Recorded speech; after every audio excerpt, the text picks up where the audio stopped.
આજે આપણે ગુજરાતી સાહિત્યના જાણીતા હાસ્ય લેખક, નિબંધકાર અને કટાર લેખક બકુલ ત્રિપાઠી વિશે જાણીશું. તેમનું પૂરું નામ બકુલ પદ્મમણિશંકર ત્રિપાઠી હતું.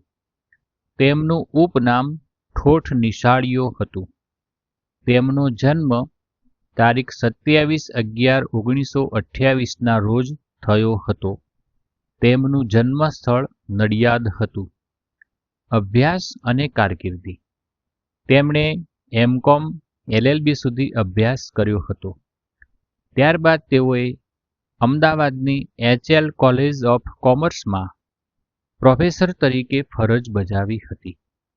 તેઓ ગુજરાત સમાચારમાં ઠોઠ નિશાળીઓના ઉપનામથી કક્કો અને બારાખડી અને સોમવારની સવારે નામની કોલમ લખતા હતા. લિમ્કા બુક ઓફ રેકોર્ડમાં દર્શાવ્યા પ્રમાણે ભારતમાં એક જ અખબારમાં સૌથી વધારે 43 વર્ષ સુધી ચાલેલી કોલમના તેઓ લેખક હતા. તેઓ ગુજરાતી સાહિત્ય પરિષદના પ્રમુખ પદે રહ્યા હતા.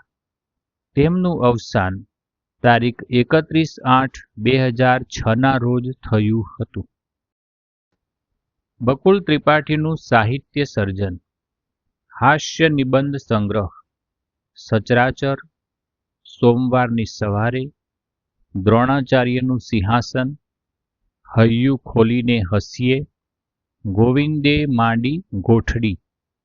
લલિત નિબંધ સંગ્રહ: વૈકુંઠ નથી જાવું, હિંડોળો ઝાકમ ઝોળ, મન સાથે મૈત્રી, અષાઢની સાંજે પ્રિય સખી અને ભજીયા, લગ્નમંગલ અને હાસ્યમંગલ. હાસ્યકથા: શેક્સપિયરનું શ્રાદ્ધ. નાટક: લીલા, પરણું તો એને જ પરણું, ગણપત ગુર્જરી. સંપાદન: જયંતી દલાલના એકાંકી, જ્યોતિન્દ્ર દવેના હાસ્યલેખો. બાળ સાહિત્ય: ફેન્ટાસિયા, અદ્ભુતનું રૂપાંતર. દૂરદર્શન પર આવેલી તેમની ગપસપ શ્રેણી ખૂબ લોકપ્રિય થઈ હતી. પુરસ્કાર: તેમને રણજીતરામ સુવર્ણચંદ્રક, કુમાર સુવર્ણચંદ્રક અને જ્યોતિન્દ્ર દવે પારિતોષિક એનાયત થયા હતા.